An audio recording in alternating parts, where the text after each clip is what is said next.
Yo, what's up mga bro? So nandito po tayo sa tropa natin si John Work. So ipapakabit ko po sa kanya yung air filter na nabili ko po dahil sa papalitan na po natin yung air filter ni Black. Dahil sa 8 years na rin siya na hindi napalitan. So, let's go!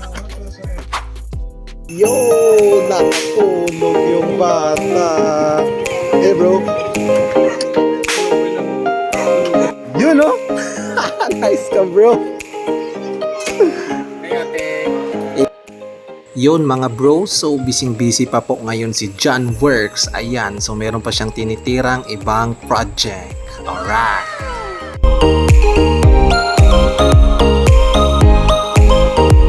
Na ganun. Alright. Tanggal virus, no? Tanggal virus. Wala. Yun no? John Works and Boss Michael. Alright. Shout out bro. Baka may shout out tayo dyan bro. Shout out, bro!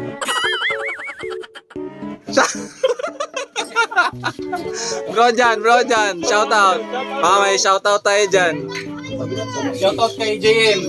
Oh bro Jem. Pabango muna para makabalik sa dito. Sabi na cellphone, na may-ari ng cellphone, shout out daw.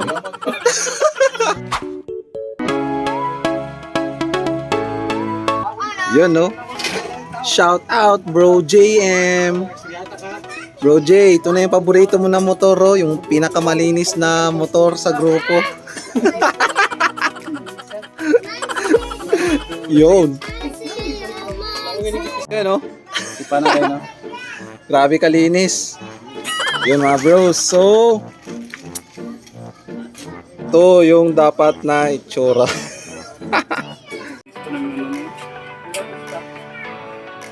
Yun, no? Alright. So cool. Wow! A few moments later. Victor. One. Para saan yan siya bro? Huwag na, huwag na. Reset lang yung error. Yung error. Steady na yan, di na yan mag-click.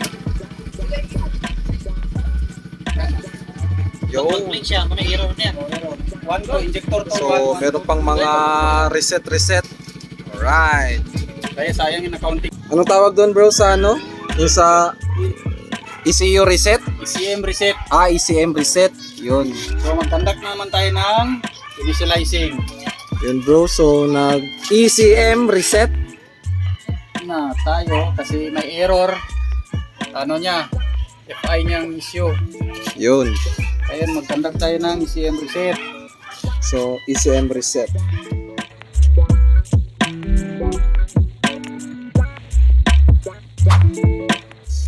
Tapos kuha lang ng dalawang wire.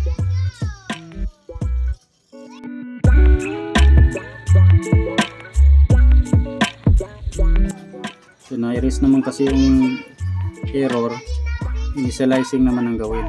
So ganyan. Yun. Dito. Count ng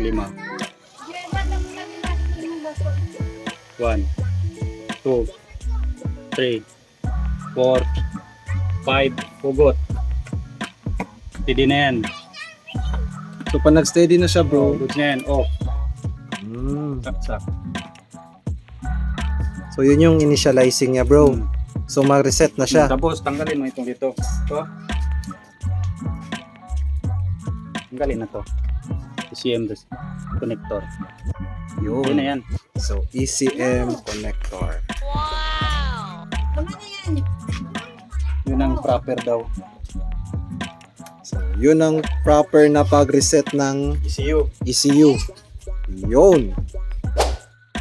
Yun mga bro, so yung ginawa kanina ni Bro John is yung i-reset niya yung ECU natin. So dahil sa pag-connect na nung ECU connector niya po is nalaman na kung yung ECU ko po yung may problema. So na-reset niya na rin po. Alright.